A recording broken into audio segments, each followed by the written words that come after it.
Want to know the latest and hottest music hitting the airwaves? Don't be left out. Listen to the Golden State Media Concepts Music Podcast. Keith keeps you on the loop with everything you need to know from pop, rock, hip-hop, and the top 40. And we'll throw in news of your favorite artists, concert and tour dates, and so much more. Listen no further, because this is the gold standard in music podcast.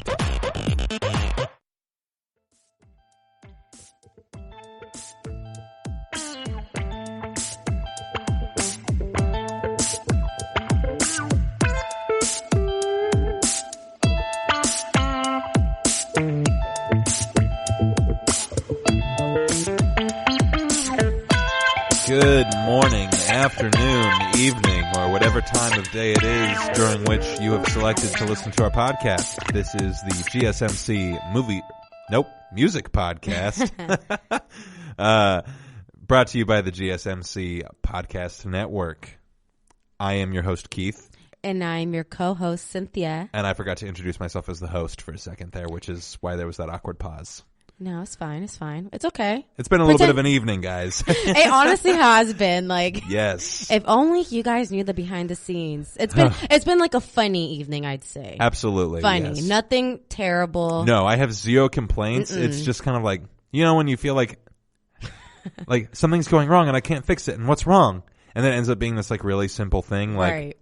But it takes you a frustratingly long period of time to figure it out. It was one of those situations. Yeah. So no one's upset. Mm-mm, but not it's at just all.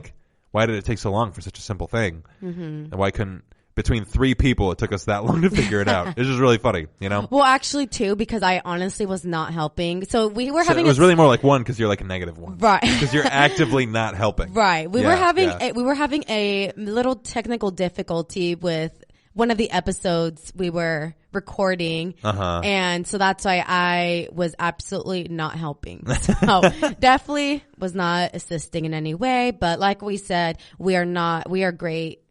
Happy to be here. And you were a great cheerleader. I have to say, the moral support that you provided was solid. Thank you. I know. Thank you. I was a cheerleader for 10 years. At the collegiate level, high school. Yeah, I did cheerleading. Wow. I was a cheerleader. I was a top girl, and I was also a bass, so I loved lifting girls, throwing them in the air. Mm-hmm. I did break my nose, though. Oh. Yeah, so that was not a fun experience. I cannot imagine that'd be a fun experience. No, I was actually very upset. And it was my best friend. Was it somebody's foot or their butt? It was their foot kicked straight to my face. I've had a few bottoms fall on my face. Yeah, I figured. In cheerleading, everything, you get elbowed, you get kneed, you get kicked. That's the sport, but I loved it and it was great, but my body is paying for it now. Now, Cynthia said sport with air quotes, just so everybody. No. You know what? We're about to start fighting. It is quotes. absolutely a sport. Do not argue with me on this. We will not be friends after that. Cheerleading's a sport. Dancing's a sport. Baseball's a sport. Figure skating's a sport. Whatever. You can have it all. None of those things are sports, and I will stand by that. All right. But it's okay. We're I still gonna like agree you to disagree. and respect your hobby as something that's very difficult for people to do. In my opinion, I think that it requires an incredible amount of skill to do any of those things. I just don't think that they're sports. No, we're gonna disagree on that. Okay, but this is not the sports podcast. No. I'm about to get all heated right now. We're just starting out the evening with the way that because we're recording this in the evening. We're starting out this evening with the way that the podcast is going to go because I don't think Cynthia's going to like what I have to say about the records that she picked. Oh God! We're Here going we go. over. What's new, y'all? What's new? If you haven't listened to Keith and I before, we have extremely opposite music taste, but that's fine because I feel like we both can appreciate. Yes, absolutely.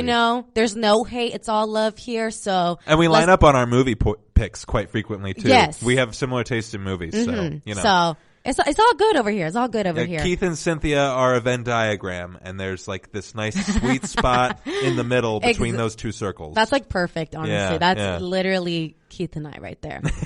So we're gonna share with you guys our top 2019 album picks.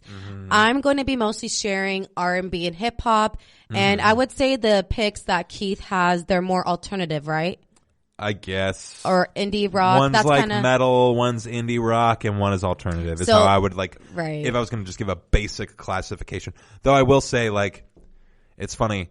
I hate feeling like I can be put into a box with my taste, but like Spotify has 5 million people who literally have like the same playlist taste that I do. Really? Like, yeah. So like you could go on there and be like, type in like sad late 20s existential crisis on the daily playlist, and it would be all of these bands. And it's just really funny to like you feel like you're unique because you're not listening to what everybody else is listening to, right? Like I'm not listening to R&B. I don't listen to the radio. I don't listen to top 40. So like I must have this really cool and interesting taste.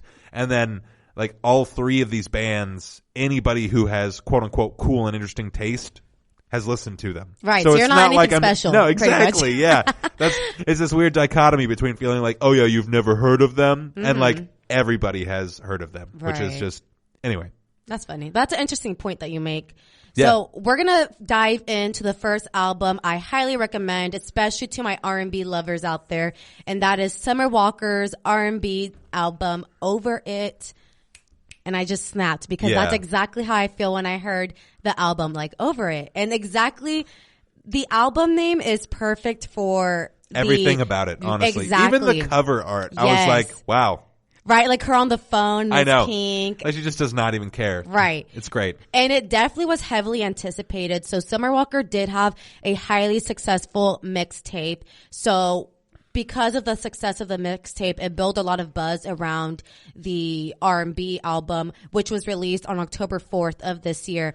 And the entire album was produced by her boyfriend, London on the track. And I laughed because you wrote on the show notes, what does that mean? But that's his name, it's London in, on like, the track. Every single song, it is so annoying. Knowing that it's her boyfriend, it's like, I feel like it's him saying like, yo, she's taken. Like, the whole time. London on the track. I'm like, stop it. No, but that's the like little like name. Like there's another producer. Oh, kind of like K-Teeth. K-Teeth is another big hip hop. And that's kind of like their stamp on the songs, like letting you know like this is produced by me, which is honestly such a good idea. Who's the dude who says, if I don't know you, he gonna shoot you, or if he don't know you, he gonna shoot you? Is that like Migos or something like that? They're not producers. No. I can't think of the name right now. No, it's a producer, and it's at the beginning of that song that's like cooking up dope in the crock pot pot.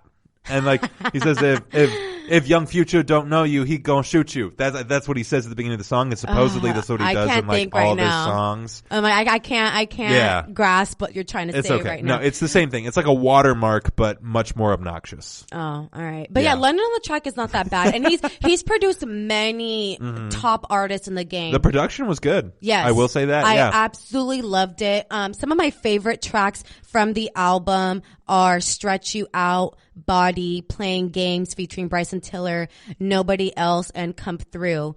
And Come Through especially holds a special place in my heart because that song was a sample from Usher's You Make Me Wanna, which hit number 2 on Billboard's Top 100. So You Make Me Wanna what? You Make Me Wanna. You Make Me Wanna. That's the name of the song. You gotta go listen to it. I'll go listen to it. Yes. So I loved this is one of those albums I had to download every single song. I listened to this album religiously every single night. Like I seriously love this album so much. And I feel like there has not been an R&B album that I've loved so much as this one. And I think it's because it's highly relatable.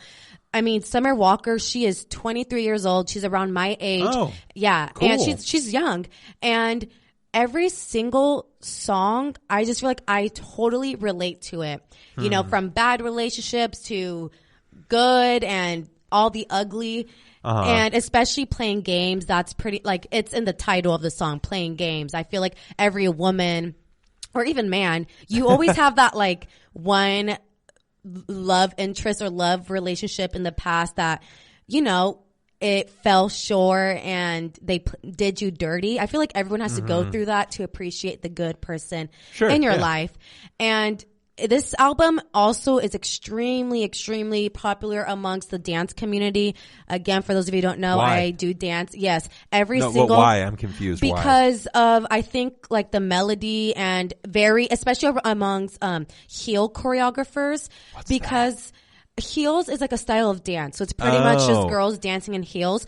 But that style of dance, if you have Instagram, you probably dance a lot of dance choreographers post their work to this song. And heels dancing is totally a thing. It's totally a thing right now. I know about it because of a gentleman who I went to high school with, and he does heel dancing. Yeah. And he does an excellent job. Yes. I couldn't do it for sure. There were some But it's funny that guys. you say, like, you know, it's like it was a girl thing, but like, I know about it because of a dude. Yeah. No, honestly, when I go to dance classes, most of the guys in there are working it 10 times harder than I am. They're splits. They got it down. So no, you know guys who can do the splits? Oh yeah. That's awesome. Oh yeah. Drop to the splits. Like I've seen all the craziest tricks. I'd be really scared to do that. And this album. As a gentleman. Oh no, as a gentleman. Yeah, no, I don't know. They don't have bones. Like seriously. Kudos to those male dancers because they got it. And this album was also highly rated on Pitchfork. And I'm going to read a little quote from that article that I found that was kind of comical. It goes, Summer Walker's slow groove R&B sounds like it was conceived in the parking lot of an Atlanta strip club. Isn't that funny? She looked at me like, I know, I looked expecting at you like, me to have a reaction. Isn't that funny? Like conceived in the parking lot of an Atlanta strip club. I mean, like, she is from Atlanta. I've never been to an Atlanta strip club, so I wouldn't know what it is that they're trying to say about that particular thing. Mm-hmm. I really didn't like this record. What? I'm really sorry. No. I really, you really don't know wanted good R&B music. Why didn't you like it? Why? It was just so slow. That's the point. No, I know, and I appreciate that, right? I totally understand. I went into this thinking, like, I am gonna like this record. It looks cool. Critics like it. It was just really forgettable. No. No. There are so many tracks where, and this is probably partially like the age difference between us, because I'm what, like 5 years older than you, right? Yes. So this is partially an age difference. That's also not that much, you guys. He's acting like he's like ages older than me. Like we're both in our 20s. Okay. I get your point, right? Yeah. I'm not saying I'm like some wise old sage. I'm just saying that like your experience in life, my experience in life are different. Yeah. And on top of that, I feel like a lot of this was directed specifically toward the way that a woman experiences the world. Mm-hmm. So it's really hard for it to be accessible for me. Not because I'm like not empathetic or anything like that, but just because it felt like it was a great exercise in a very specific interpretation of the world, but I didn't necessarily think that it did anything that was ultimately like more memorable or more creative than any other R&B artist that I'd ever heard, which is why I would say overall that it was forgettable, because you can get this similar experience through this similar medium, through this genre, right, from like a bunch of different artists, and they're all going to sound kind of like the same. Like she didn't do anything to push any boundaries. She didn't do anything to like really stand out. It just the whole thing felt very safe, is how I would describe the record. I think many people who are listening are going to disagree with you. And I think Billboard's going to disagree with you because this album was the #1 album and was the biggest debut album for the last 10 years for a female artist. The last person who did that was Beyonce for her album Lemonade. I also really don't like Beyonce. Oh I my God. did not think Lemonade was a good record. You guys go crazy in the comments Lemonade right now. Go was crazy terrible. in the comments. Oh, no. No, Lemonade was awful. You guys, we're going to... I couldn't even listen to all of Lemonade. Oh my God, you guys, my blood is boiling right now. I'm like, he's purposely trying to make me upset. Look, I'm really not. Keith, you are trying to get me upset right now. I cannot believe that just came out your mouth. Let me know in the comments if you're a Beyonce fan. Or not. Look, which 90% of people are. I respect everybody who likes this music. In my opinion, I don't think that it's very good. I don't think that does anything interesting. I think that this is where our music tastes are going to diverge, exactly. Right. You're just, again, you're not into R&B, just how I'm not into a lot of the music you're in. But look, if you're into this genre, right, this is probably a good record. Oh, it's one of the best. It is the best of 2019. That's why it's on this podcast. I'm not into this genre. So in order for me to like feel like I can get a handhold into what is actually happening in this genre, I need something that's really going to capture my attention and doesn't just play it safe with that genre, which is what this record felt like it did. Like the production is solid. The lyricism is great. Her voice is good. It's all of the things on there are good, but it just feels like, okay, it's kind of like the best version, and like I want to use the word vanilla, right? But it What? It's plain for the genre that it's in, right? Absolutely not. You can't say right. Who's agreeing with you? I know many listeners right now are going to disagree, and it's fine. I know the R&B lovers, they get me. I know you guys know exactly where I'm coming from. Go listen, Summer Walker. I would R&B recommend listening album. to it. It's definitely, Yes. I'm not going to say don't listen to it. I'm not going to say it's a bad record. It's my baby. I listen to it every single night. I couldn't get a handhold into it. I wanted to like it. I really did. And I just couldn't figure out what there was to like about it. Oh my goodness. All right. So you guys, we're going to have to take a break right here before Cynthia I and really I are go going to duke it out. Right. 10 out of 10 in my book. I'm not even going to ask Keith what he rates it because he doesn't understand. He doesn't understand R&B over here. It's a Okay. 6. 6 out of 10.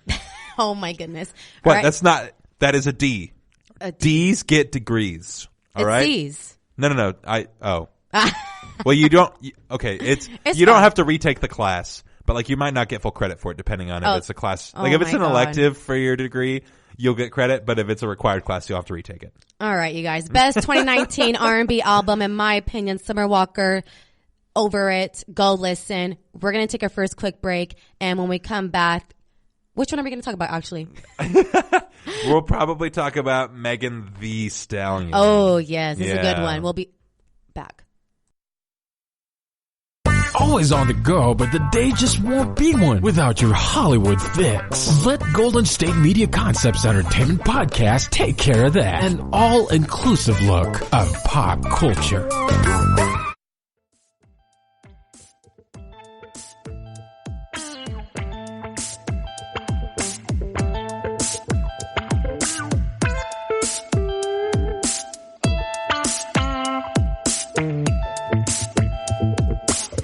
Welcome back to the GSMC Music Podcast. I made it through the break without getting murdered by Cynthia for saying that I don't like Beyonce. I gave him the death stare, you guys. Yeah, she did not speak to me for the entire time that we were taking that break. Nah, like I said, it's all love over here. It's all love over here, but It's all said in jest. right. Yes. We agree to disagree. That's just how you roll. Yes. And I enjoy disagreeing with you. Mm-hmm. It's nice. It's a fun debate.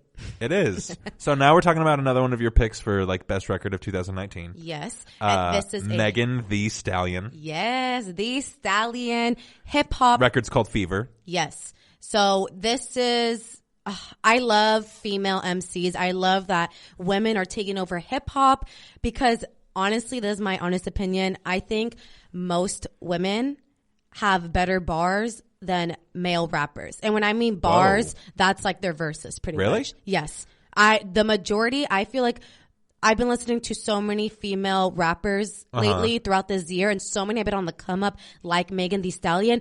And first of all, for a female MC, they have to prove themselves twice as much as a man does just because they're a woman in the hip hop industry. 'Cause it's cutthroat. Like they judge you based off your looks and can you rap? There's a lot more factors that they have to deal with than like quite frequently than men probably have to deal with. Because like you're probably not going to get a female mumble artist. No, right? absolutely. People will call her trash. Yeah.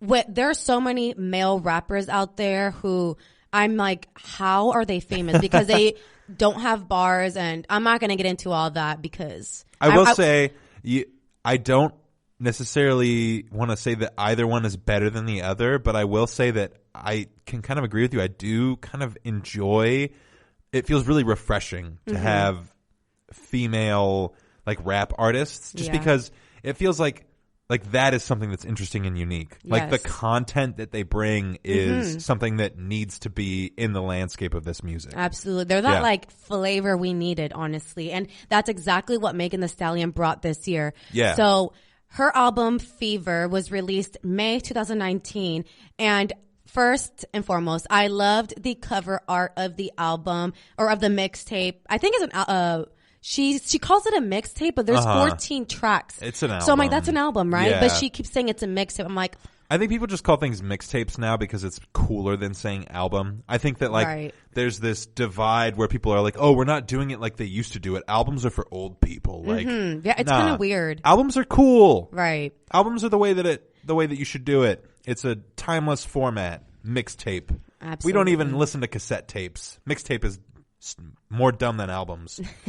I seriously, if you can find Megan Thee Stallion's mixtape on cassette tape, send me the link. I doubt there's one. Exactly. It's not a mixtape. Mm-hmm. Yeah. And anyway, I'm done. Sorry. No, you're good. You're good. Over.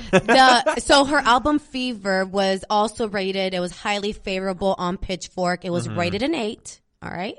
And my top tracks, my favorite tracks off this album were Realer, Cash, I'm not going to say it, featuring DaBaby, Running Up Freestyle, and Simon Says. Now, Simon Says was good. Simon Says was good, featuring Juicy J, and he produced the track as well. I don't know who Juicy J is, but he's someone else in the hip hop community, but he's a producer and he raps. He's pretty good. I like Juicy J. He's not my favorite. However, we need to talk about Running Up Freestyle. Did you listen to that track? It's the very last song on the album. It's fine if you didn't get to it because I think I got up to the song before that because I wanted to make sure that I got to listen to DaBaby's record, which we're going to talk about later. Mm-hmm. So I didn't quite get to this last track. That's fine because I liked a lot of the tracks on there. Yeah, it's very high energy. Mm-hmm. The whole record's high energy. It has that twerk sound, and that's what Megan Thee Stallion is known for. Can you define the twerk sound? Twerk sound is the music you listen to and you literally just want to start shaking your bottom. And the majority of her music is played in clubs, strip clubs. So that's kind of the is that vibe. A positive thing to have your music played in a strip club? That's what makes money. That's what sells. Okay, that's what gets you in the top 100. Yeah. Would you rather have, if you're a musician, would you rather have your song be played at a Trump rally or in a strip club? Strip club. Period. Strip club people are turned up. They're having a good time. I love. Have you ever been to a strip club? I mean, yes. Oh, see, yeah. I have never been to a strip club. Mm-hmm. So I wouldn't know. I'm not the one. I've just heard that they're really sad. I'm not the one throwing money. Yeah. I went to a few in Miami and they're just. Miami's different than California. And they're just honestly, the ones I went to, they're just dancers on poles. There's no nudity. It's fine. Oh, it's more like go-go dancing than it is dedicated stripping. It's not a bunch of weird dudes hooting and hollering and slipping money. I mean, there are some guys throwing money. I'm not the one doing it, but I can appreciate the athleticism because I'm wow. Honestly. Anyways, we're not here to talk about strip clubs, but Megan Thee Stallion has that twerk sound and it is played in those environments. And I love mostly about Megan Thee Stallion is that I love how confident she is and she exudes that and she just is all about uplifting other women and I literally I feel confident when I listen to her music. Uplifting other women. Yes. Quick question. What part about the lyrics, okay, one, I want to get this out of the way. I liked the record. Mm-hmm. Okay. I thought that it did something really interesting and provided a very refreshing look into a different perspective, did some interesting things with the production, did a solid job there, right?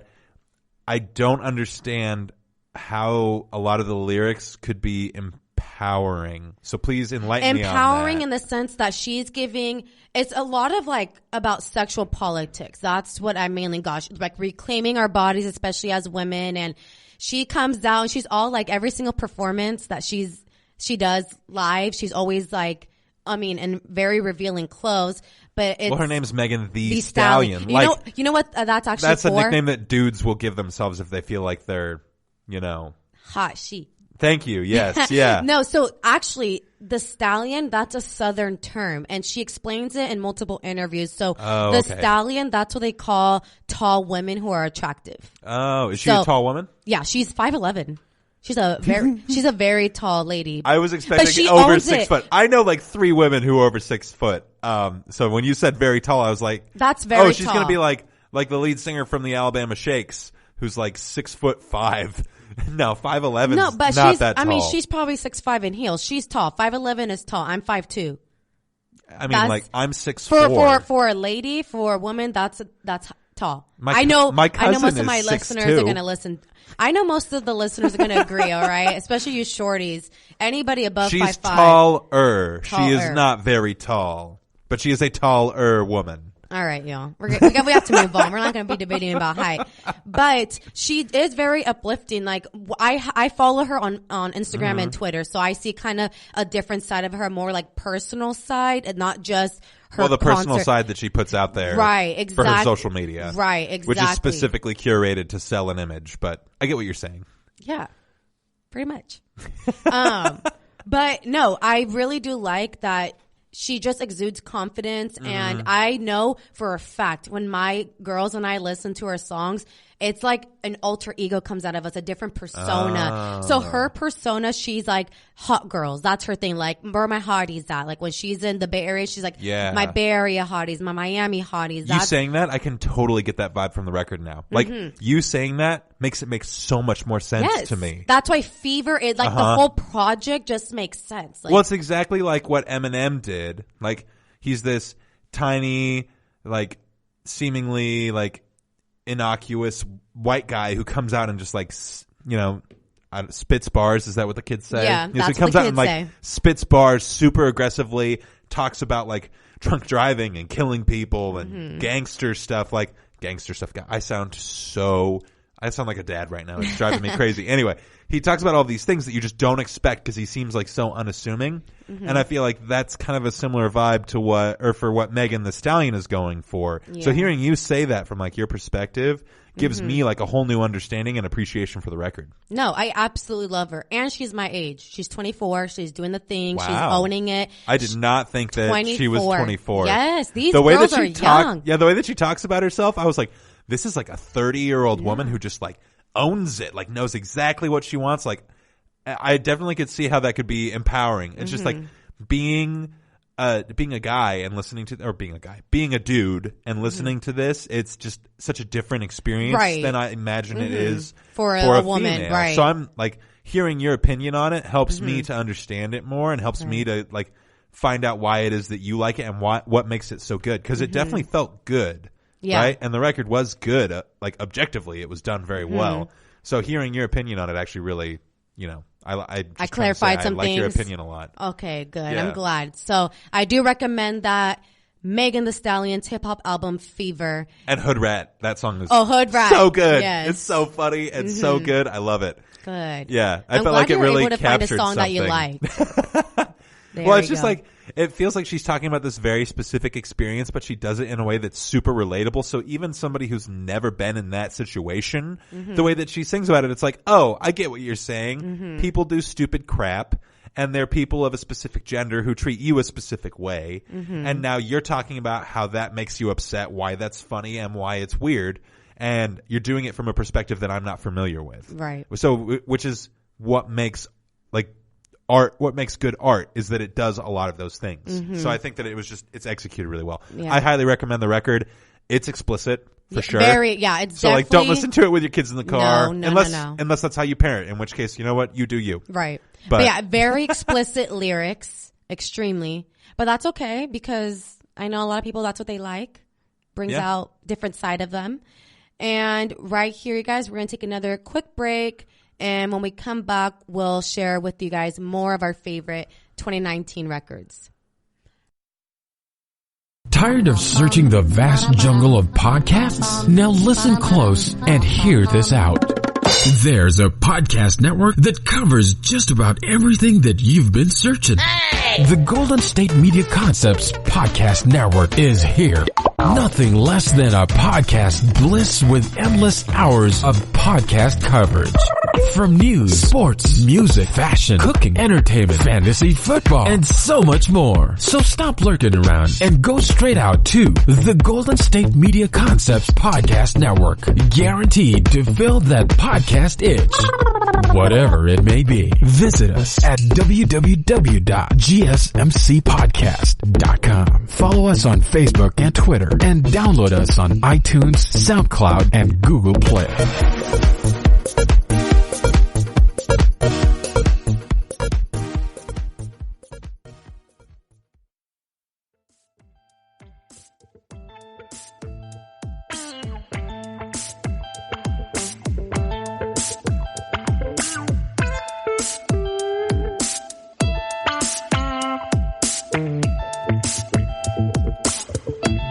Once again, welcome back to the GSMC Music Podcast. I definitely did not just forget what podcast that was on. Yeah. Anyway, we're talking about Cynthia's favorite records of this year. Mm-hmm. You can know that they're her picks because while we're talking about them, I'm asking her what words mean. Right. I know. I'm like Urban Dictionary. Do you know Urban Dictionary? Yeah, I do. Yes. I'm a live Urban Dictionary. They made Urban Dictionary when I was in junior high. Thank you. Oh, I just wanted to make sure. Yeah. Cynthia was telling me earlier, you're not that old, Keith. Like, right. Honestly, like we're both in our 20s. You're not ancient. I just feel like I'm so much older than you sometimes just because like the things that you know. Anyway. Yeah, we're different worlds for sure. Different worlds. We are getting into a complete. Okay, so your next and your final pick for this year. Yes. DaBaby, Kirk was released in 2019, yes. September. Also highly rated on Pitchfork. Mm-hmm. Pitchfork loves rap, hip hop, and R&B right now. It's like their jam. So right. To say that they gave us something a good rating doesn't necessarily mean anything. But go ahead. But no, DaBaby was one of the best albums. I mean, so DaBaby, hip hop, Kirk, absolutely love it. Super high energy. I love his flow throughout the tracks. And I think I also like the album more because I like him as a person. He's, I follow him on social media, so I see kind of like a different side. And right. I love, he's like a family man. He has kids. Oh, and wow. he's always, he's showing his kids. Cool. And I also like, I think I like the album even more because there was a couple weeks ago, he wasn't able to attend a concert of his due to jet stuff, rich people problems, okay?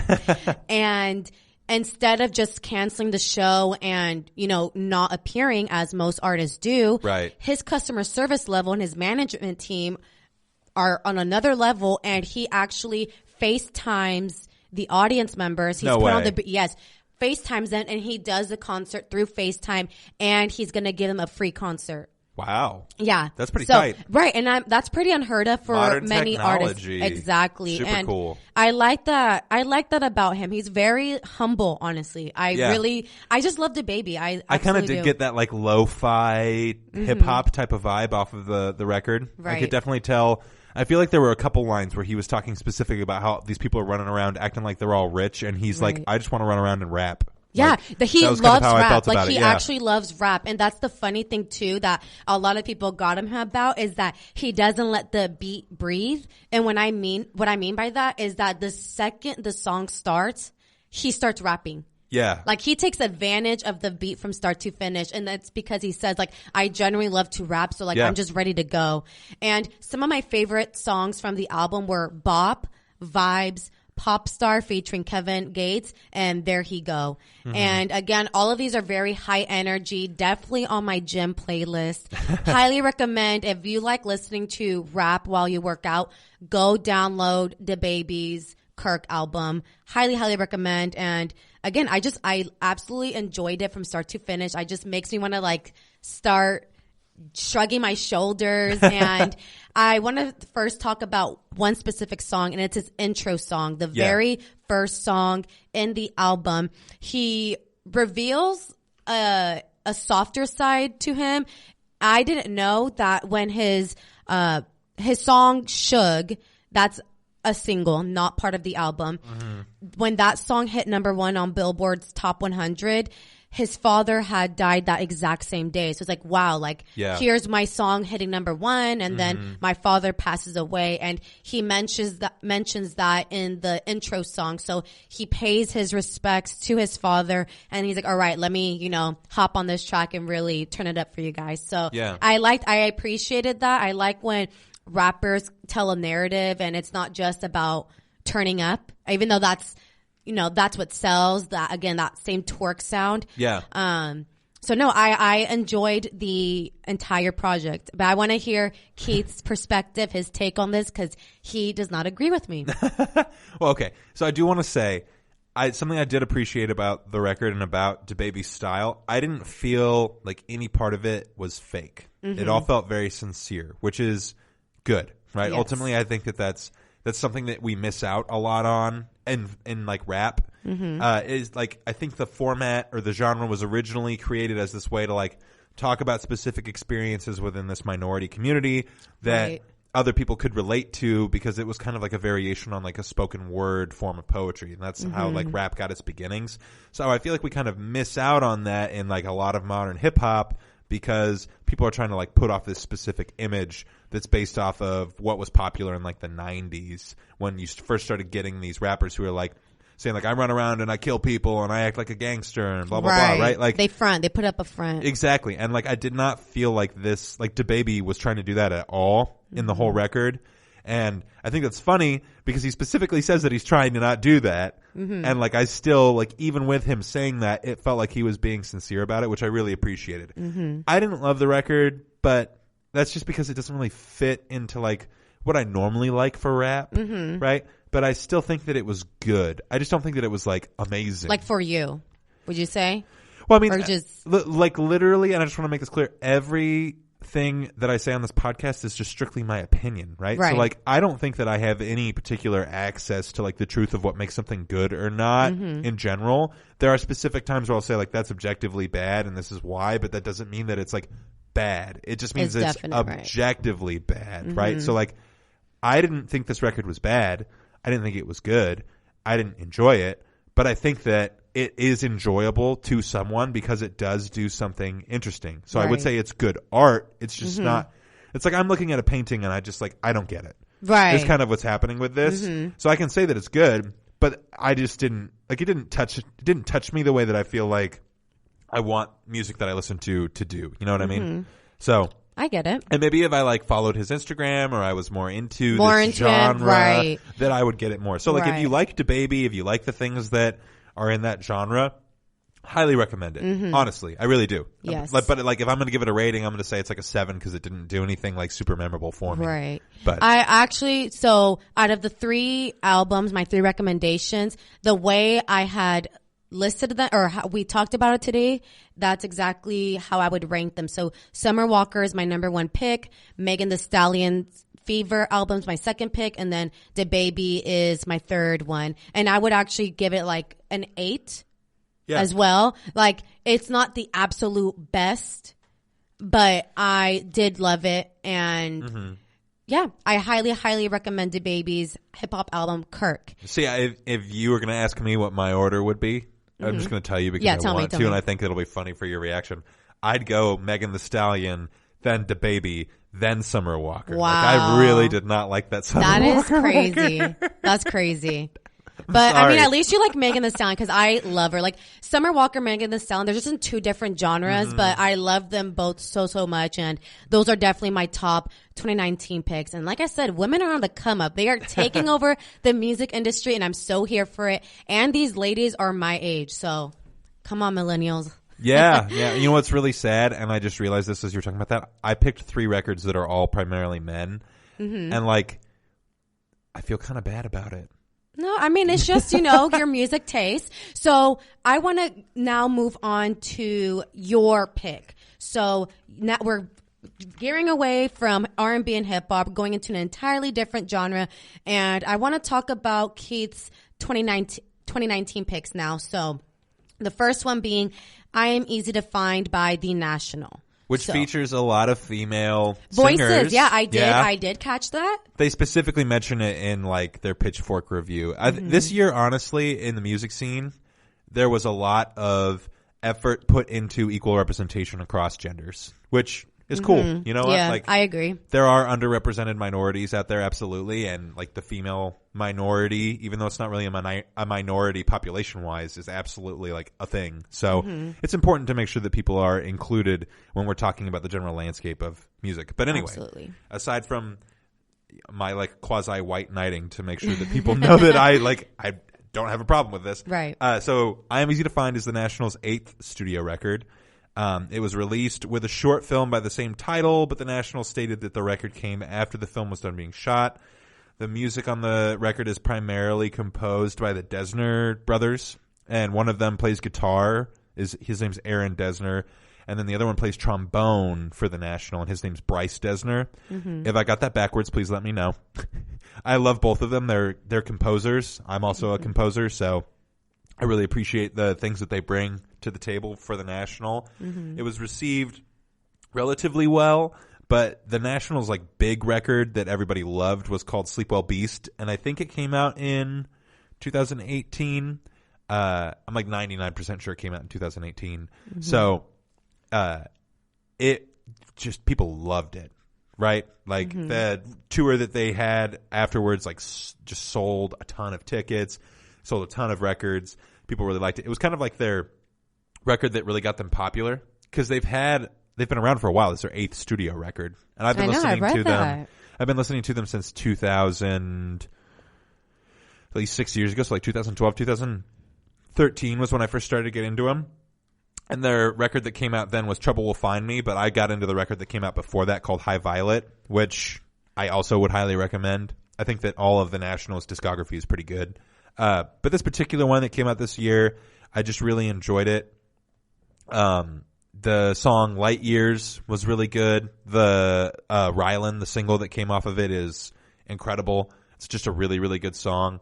I think that the National does a really good job of kind of like taking these everyday situations where we have this like existential dread about what's going on, and like we're wondering what's the point, and kind of like turns that into like music, like a musical way to process that. A lot of people have called this office rock, because it's like office rock. What's that? Well, so the way that they would, or the reason they would call it that probably is because like it's very structured. So like the drum part is pretty much the same the whole way through, right?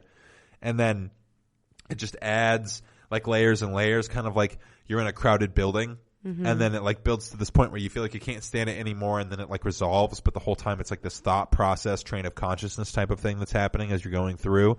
So I think that that's ultimately why people call it office rock. But I'm really interested to hear your thoughts on this, because this is like way outside of your normal listening. Absolutely. I did not know who the National was until you I didn't know who Summer Walker was. So right. It's we're fine. totally on but equal that's playing okay. You know, fields that's here. a good thing. We're expanding horizons here. Okay. Yeah. And my favorite, I mean, I was able to enjoy the album. I thought it was a very pleasant sound. Like, I actually was able to get ready. I had this music playing in the background as I was getting ready for today's show. That must have like totally thrown your family off. No. They're like, what are you listening to? I mean, because it's not abrasive by any means. Right, but no. Like, it's like, compared to what you normally listen to in the mornings, I'm sure it was a very big change. My mom's used to, she already knows, like the whole Megan Thee Stallion, she already knows, like, oh, you're talking about butts early this morning, you know, shaking something. My mom already knows. But anyways, no, I was able to appreciate it. Was I blown away? No. But I did like, what were the tracks? Oblivions and Quiet Light. Both great tracks. And I was going to ask you, they reminded me a lot, the women singing, it has a Lana Del Rey sound. It's not Lana Del Rey, is it? No, I don't think so. I don't think I saw her on the like credits. But I mean, like, a lot of women sound like, have that Lana like smoky, that good voice, you know? So I did like that. Honestly, I think the women, I could be biased here. I think the female voices throughout the tracks is what made me more enticed to the project. Yeah. Because I feel like if I would have just listened to a male voice the entire time, there would have been no like deep baritone too. Like, but because there was a change in voice, and I was like, oh, like I was more intrigued, and I think that's why I liked it a lot more than I had anticipated. And no, I liked it. It was very relaxing. I loved the relaxing tones. Like, no, I not bad at all. I actually enjoyed it. I am glad that you liked it. Yes. Yeah. No, because you did say that's one of your favorites too, right? Yeah. So the National is like probably one of my favorite bands of all time. So, which again, like I said at the beginning of this podcast, like it, like that ultimately really puts me into this very specific box of people, and it just makes me super predictable in certain ways, even though it feels like, oh, Keith's into this stuff that's not on the radio. Like, the National's on the radio now. But anyway, we're going to take one more quick break before we talk about the last 2 records that we picked for this year. So we will be right back. Watching TV has changed over time. Streaming has become the new norm. That's why Golden State Media Concepts television podcast dives headfirst to the world of cord cutting. Want to be on the loop of what's hot in Netflix? Or if it's not a preference, what about original shows in Hulu? We've got you covered. Join us as we fill in the blanks and talk about movies to stream and what show you should be binging. This is the Golden State Media Concepts television podcast.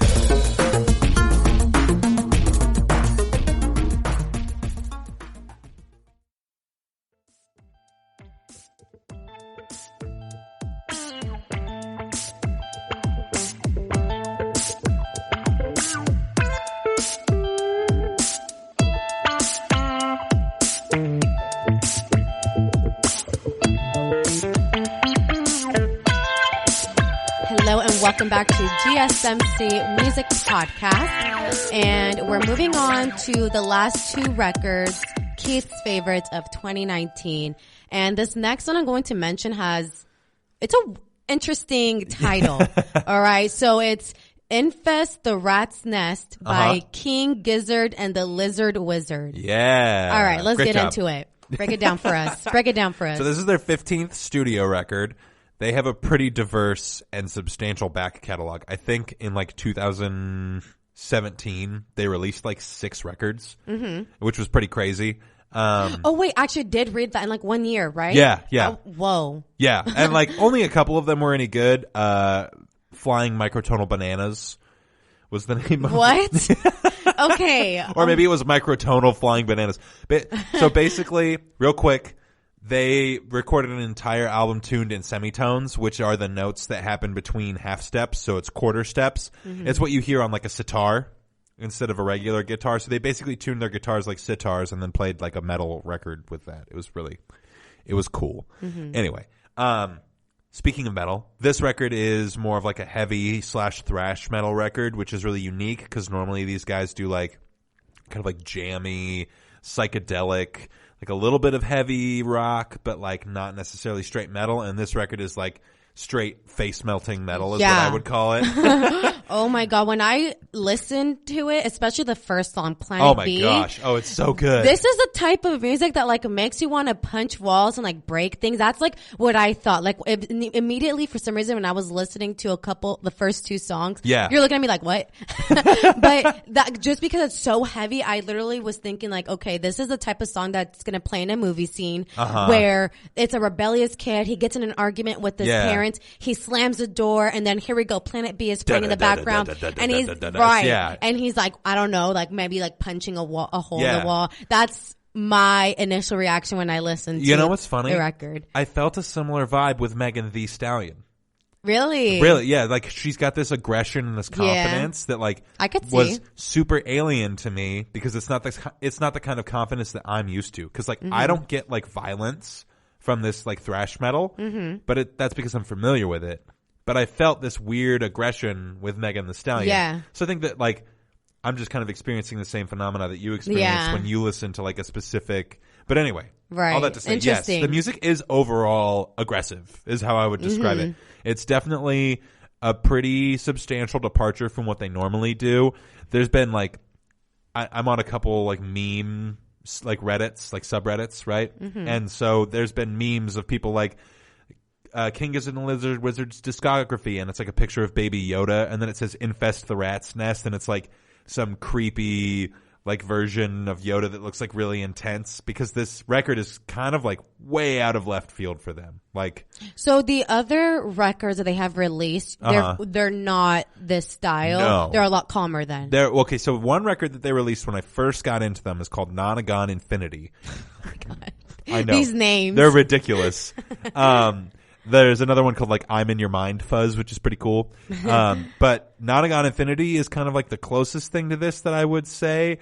And it's definitely got a lot of that like similar aggression to it. But that came out in like at least 6 years ago. Mm-hmm. Came out in 2013.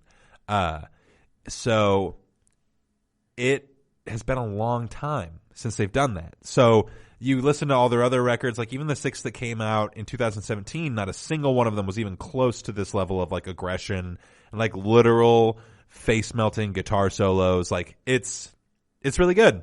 I really, really enjoyed it. And I'm glad you like Planet. Well, did you like Planet B? No, honestly, no. This was not my favorite. I have to honestly say, rate out of the 3 albums that you had listed, this one was my least favorite. But it's also because I don't like heavy metal. I don't like that sound. No, I totally understand. I couldn't even get through I think I only listened to 3 songs. So it was just too much. I was like, hey, I'm getting a headache. No. I'm about to punch someone in the face. And I totally understand. Like, I grew up loving death metal, so this is like light rock for me in a weird way, because it's just there's no screaming.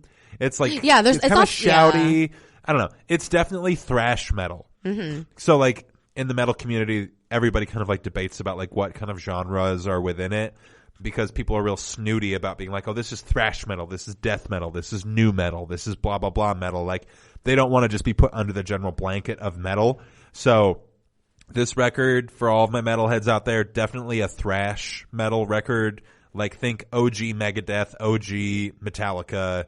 It's got that kind of a feel to it. And I definitely could understand, like, why it would be difficult for you. Difficult, that sounds pedantic. Why it wouldn't be your favorite thing to listen to. Right. Because it is very frenetic, very, like, the energy is just completely different from the kind of energy that you're looking for out of a song.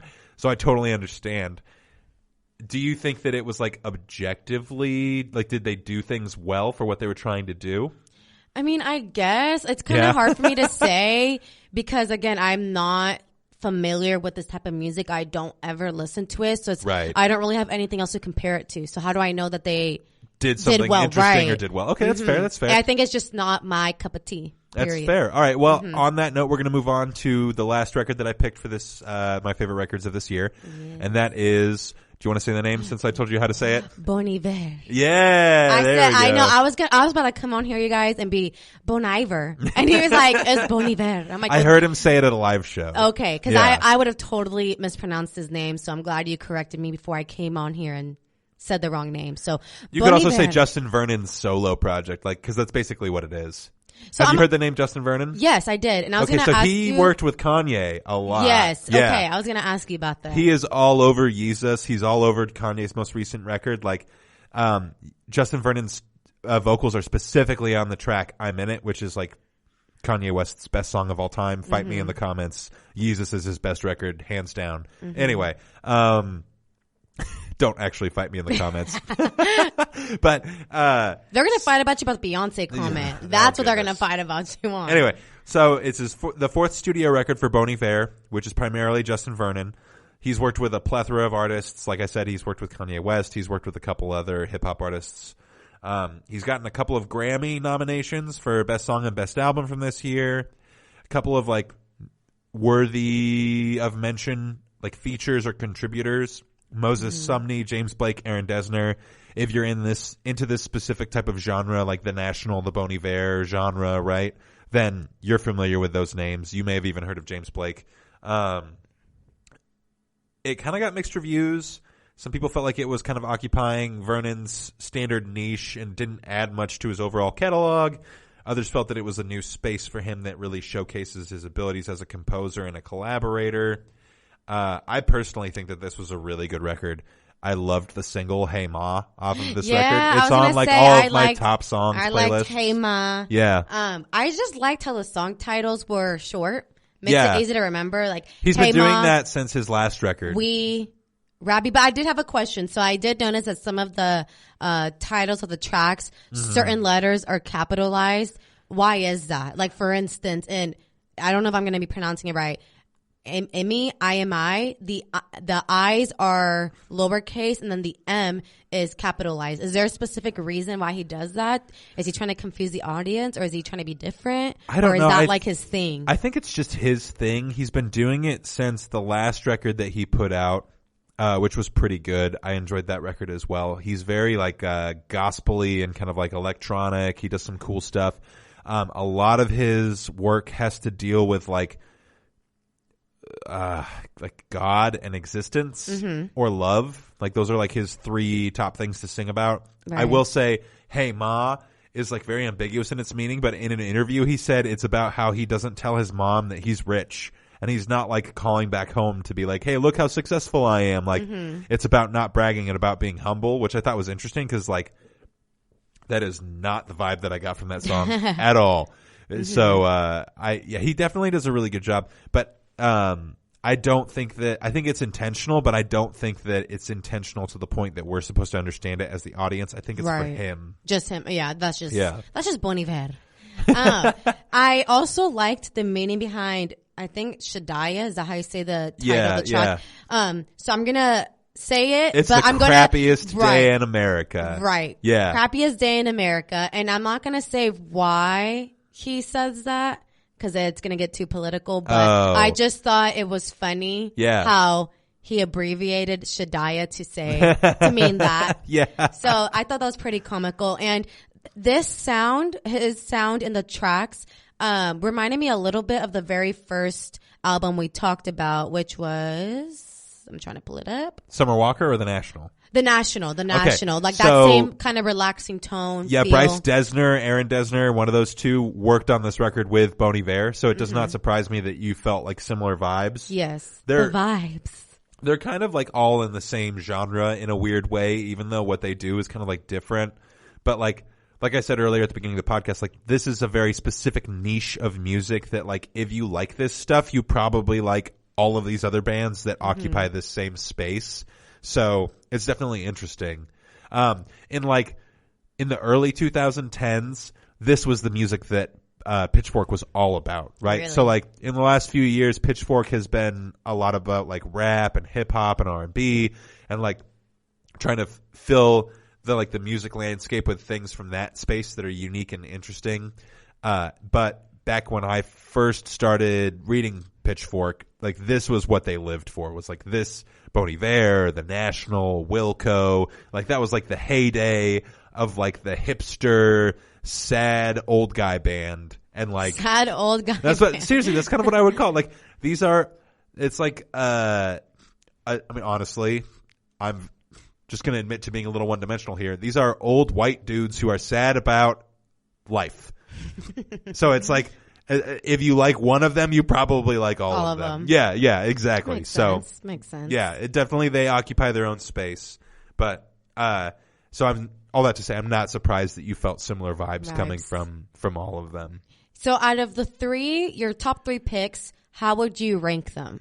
The National, Bon Iver, Infest the Rat's Nest.